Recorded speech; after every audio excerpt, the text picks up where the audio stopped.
Ayan po mga ka-TV, ang lakas-lakas po ng ulan, kaya po ilang araw po tayo na walang vlog. Ayan, napakalakas ng ulan.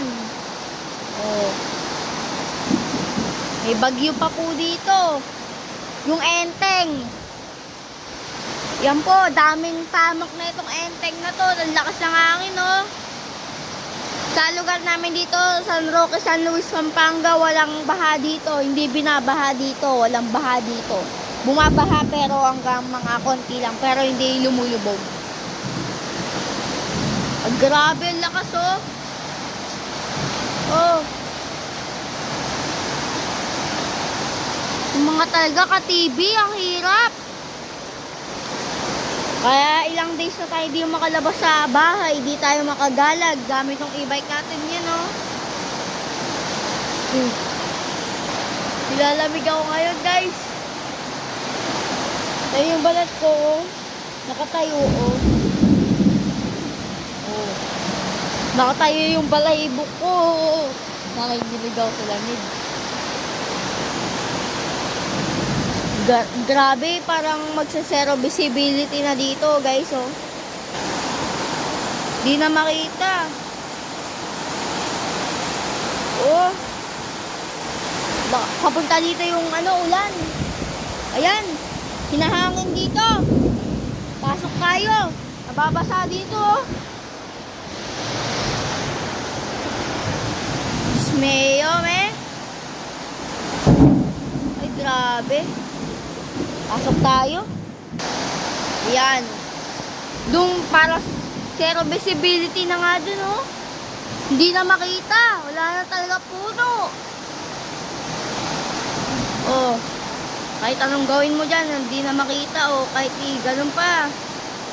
Wala na talaga. Zero visibility na dun. So, tingnan nyo, guys. Saglit lang to, ha. Partida. Baha, panis dito sa amin. Ayan. Pero hindi naman lumulubog yan. May tagasan ng tubig dun, eh. Ayun, oh. Kaya dito pa lang ata, kaya lalabas na dito. Kahit anong bagyo dito, guys, hindi pa inaabot dito hanggang dito. Hanggang dyan lang. So, guys, tingnan nyo.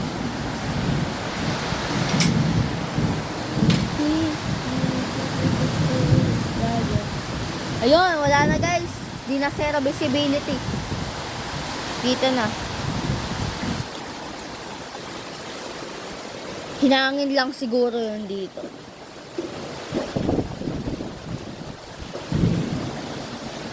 Lakas ng ulan dito, guys.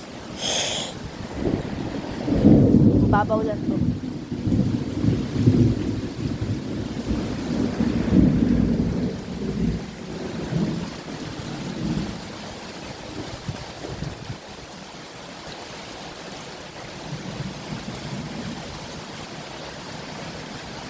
Mga ka-TV,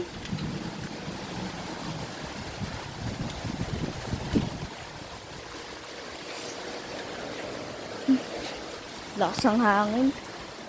Grabe. Kidlat pa.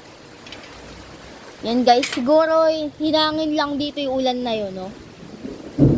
Diba, guys, ano ba comment nyo? Hinangin lang dito yung ulan na yun o talagang nandito yun?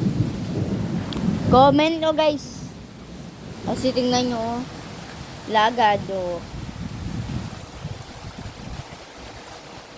Dito na. Kaya, comment nyo naman. Siguro pag tuloy-tuloy pa yung ulan na yun, pag kanina ulit yung hanggang doon, tulo-tulo. Ay. Mapupunta dito lalo yung tubig niyan. Lalalim yan. Konti. Hindi pa naman masyado grabe ulan. Madami kasi mga bato-bato dito kaya hindi mabaha. Pasok na tayo. Update ko na lang kayo mamaya.